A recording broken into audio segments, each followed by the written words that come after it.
Melissa, it's so great to have you back on the World Tour of Meditation. Thank you for coming back, for helping us navigate these times. Well, thank you very much, Daksha, for having me. And I am grateful for the opportunity because it goes in conjunction with a lot of what I was talking about, but paying attention to your body, especially with everything that's going on. There's so much we can do ourselves to help our own immune system. And of course, people are aware of diet and taking vitamins and naturally the hygiene and washing your hands, the different protective measures today that we're being encouraged to do. But within ourselves, anxiety and fear impacts the body and can compromise the immune system. So people may feel that, they may be walking around with a lot of anxiety. They may be walking around with their stomach in a knot or tension in their neck, tension in their jaw, maybe even cracking a tooth. I Mm. just heard that happening. Um, but we can work with that, and working with the body, as I mentioned in my talk, is just as profound as working with, on a spiritual or emotional uh, approach or direction, because we're all connected, so it can impact it. And I encourage people to pay attention, to see what they feel. I'd like to, if we have time, do a little guided meditation That would be lovely. Yeah. towards the end of this. Yeah. I would just like people to pay attention to what they feel and then bring their awareness and intention to that area and soften it, literally. When you bring your awareness to something, you have the option, of to soften around the edges or to let go. And working with the breath, is very valuable because it's such a key, such a signal to our autonomic nervous system, whether to operate in the sympathetic or the parasympathetic. And I encourage people in general, to always tune in to their body throughout the day and to their breath, how they're breathing. So, how do we tune into our bodies, Melissa? Yeah. Well, so I would like to talk about the breath first, which is part of the body, breathing, because sometimes when you're so intensely upset or anxious or whatever the strong emotion is, it's difficult or challenging to relax in your breath. People say, take a deep breath and relax. How? I can't do that. I'm too tight. So I encourage people to breathe through their belly, and they can put their hands, on their gut, on their abdominal area.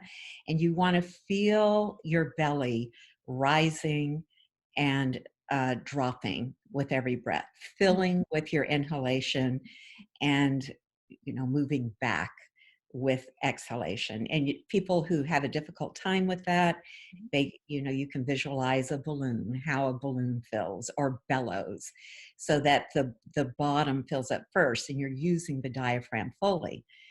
I encourage people to feel and imagine their body expanding, to focus on the expansion more than anything else.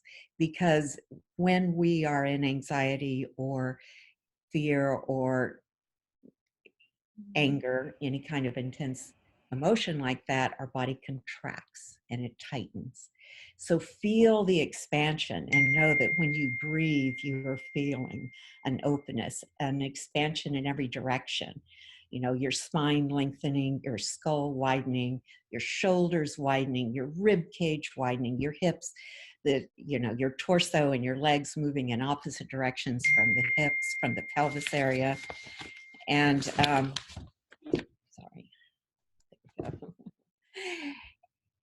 And then when you exhale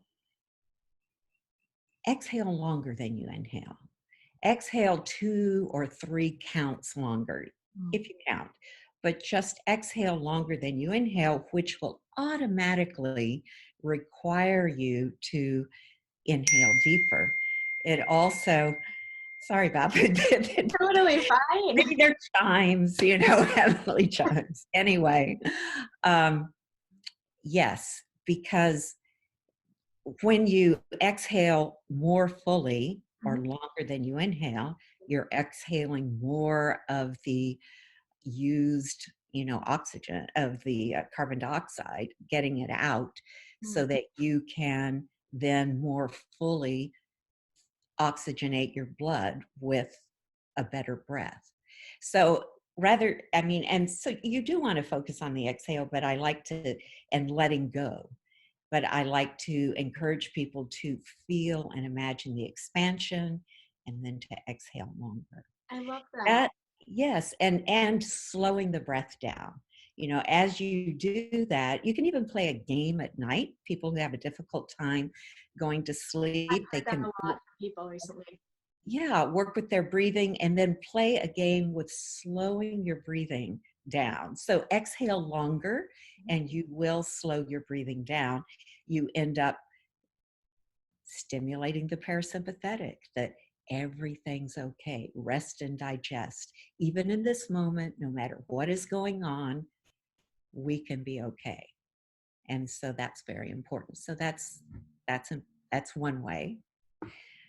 And another is just to feel the contraction in your body and the tension.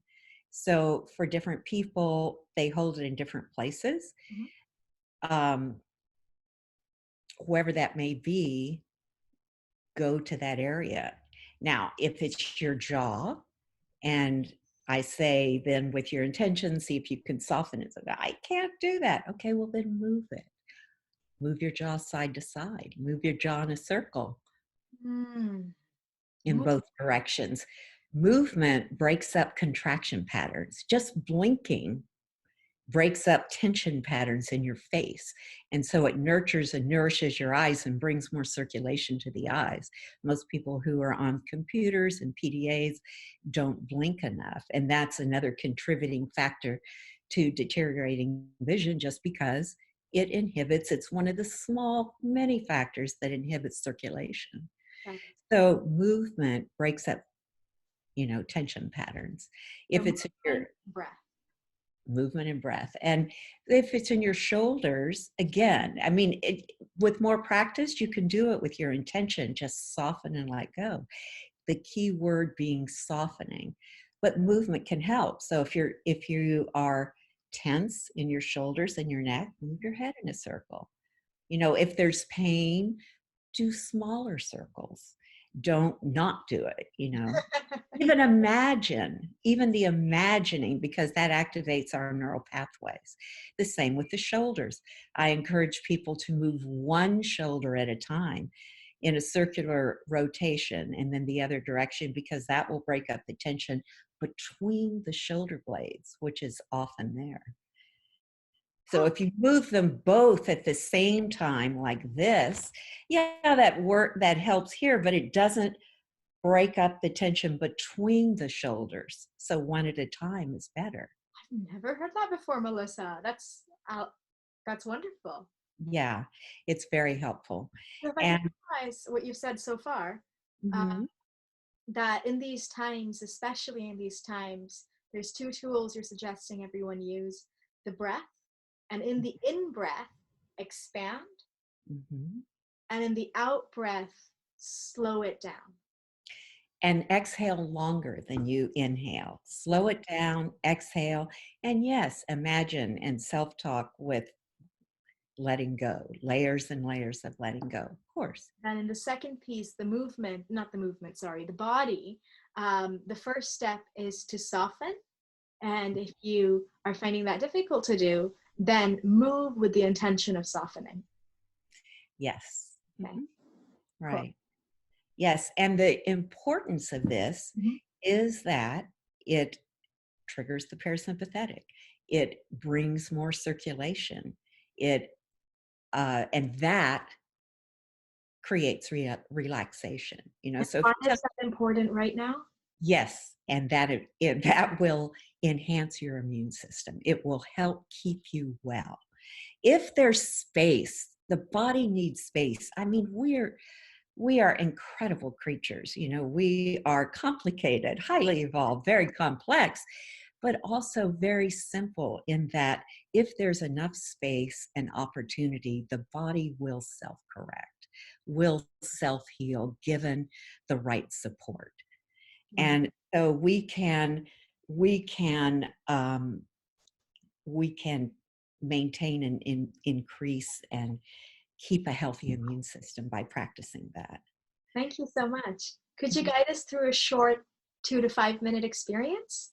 Yes, and before I do, I just want to say the other, of course, is with the heart, and that is to um, I like to, and we'll have this in the meditation in the guided imagery, to imagine light and love, the infinite, whatever language you want to put on it, of more and love that I experienced when I died.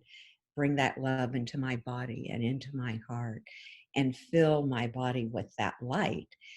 And then to, you know, we're in the self sheltering, self isolation to maintain health for all of us and to facilitate wellness in the community. That creates separation, often from loved ones. Something you can do is spend time sending that light and love to your loved ones and enveloping them in it and seeing it just surround them and fill them. It's very powerful. Thank Mhm. The other thing I wanted to mention, which I did mention before, now I've written a handout called you. Self Care in Times of Crisis, and I've added it to my free gifts. Oh, fantastic. So it is a second booklet. There's two, I mean, it's a handout and a booklet for people. And these syntonic glasses can be very helpful. The blue green, which is Mu Epsilon. Could you maybe hold them up so we can see the color a bit higher, please? Yeah. I don't think you can see the color, but it's a green with a light with a shade of frequency of blue in there. Is very supportive for maintaining the immune system. And then the omega N or epsilon omega N, it's a light purple and Omega. a dark purple. I think you have that pair. Is very supportive for calming the system and a parasympathetic stimulator. And so if people are interested, they can email me and I'll help them find them. Most of the syntonic practitioners around the world are behavioral optometrists. There are a few ophthalmologists and there are a scattering of vision educators like that do them. But these supportive tools are available and they're very nice. I'm wearing mine every day. Thank So, you. mhm, So that's the breath, the mhm. expansion, and then the making the exhale longer than the inhale. There's the body, which is the softening of it. And when you are finding it difficult to soften, move with the intention of softening and just intend letting go. And then there is the heart that you're going to guide us through as well in this short little meditation. And then there's these syntonic optometry glasses, and there is the epsilon mu, there's the omega mu and the epsilon omega mu. Mu epsilon and omega N, or epsilon omega N. There's two of them. There's three of them that I would recommend right now. Yes. But the underlying theme of all of that, except for the syntonics, is paying attention. So tune into your body and your breath and pay attention, and then you can work with it. You know, we tend to when we're upset, we space out or we dissociate or we're focused on something else. Tune into ourselves. Mm, There's stuff we can do. thank Okay. you. Thank Mhm. you. Yeah. So this meditation, I invite everyone, you can have your eyes open or closed, whatever's more comfortable for you, or shift it, change it. And I would invite you to start with breathing. Place your hands on your belly and inhale, feeling your body expand, feeling your spine lengthening. your jaw dropping, your skull widening, your shoulders widening, your rib cage widening. Feeling your body expand as you inhale and letting go as you exhale. Exhaling 2 or 3 counts longer than you inhale. Letting go of the worry just in this moment. Inhaling, expanding in all directions. Exhaling, letting go. A little longer than you inhale. And I invite you to bring your attention, your awareness, to any part of your body that's calling for your attention, that is tense, that is tight, or is uncomfortable. And slowly, slowly bring your awareness to that area and notice if there's any emotions attached to it, or surrounding it, or on the journey to the area, and meet those with compassion. And I invite you to soften around the edges of the area of tension or discomfort. Just imagine it floating in softness, opening, letting go. As you inhale, expanding. Exhale, letting go. A little longer exhaling than you inhale. And as you need to move to different parts of your body, maybe your jaw's tight, maybe your eyes are hurting, maybe your neck and shoulders. So slowly move from place to place as long as you take as much time as you need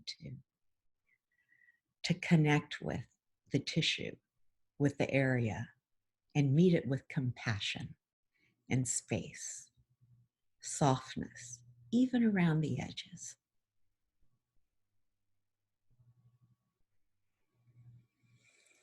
Expanding, letting your body expand as you inhale. And as you exhale, letting go, but with more space in the body, promoting circulation, promoting energy flow and fluid flow, nerves to work well and unimpinged and unimpeded. And I invite you now, or when you're ready, to follow your breath to your belly, where your hands are, rising and falling. Notice any emotions that you may experience as you bring your awareness to your gut, to your second brain, to the area, the whole solar plexus abdominal area. And I invite you to soften your belly, to soften the area, soften around the edges.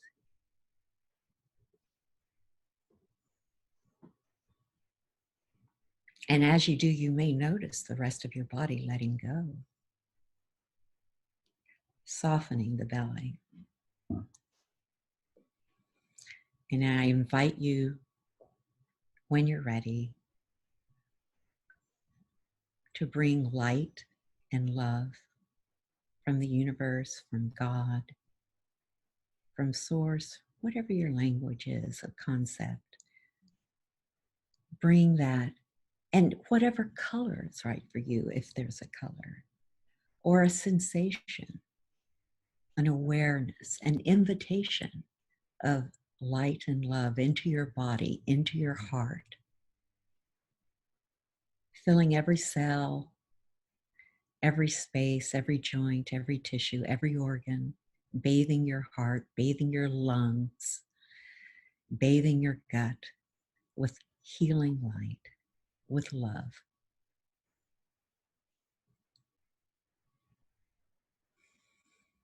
And now I invite you to send this love and light to loved ones, to whomever you may wish to receive, to help for their healing, their well-being.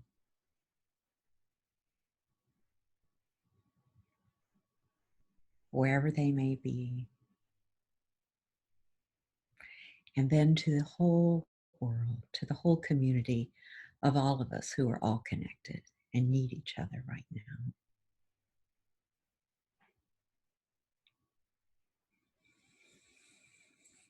And whenever you're ready, I invite you to open your eyes, or if your eyes are already open, to be with that feeling of stillness, of openness, of light and love, and to check in with your body throughout the day to help keep it healthy. Thank you, Melissa. Thank you. Thanks so much for coming back. Thanks for inviting me too, and I'm very happy to have this opportunity to share. So blessings and healings and health to us all. Thank you. And if you're not signed up for the World Tour of Meditation, you'll find a link below. And if you sign up there, you'll get to hear the rest of Melissa's amazing interview, along with at least 21 other experts. So do that if you're interested. Oh,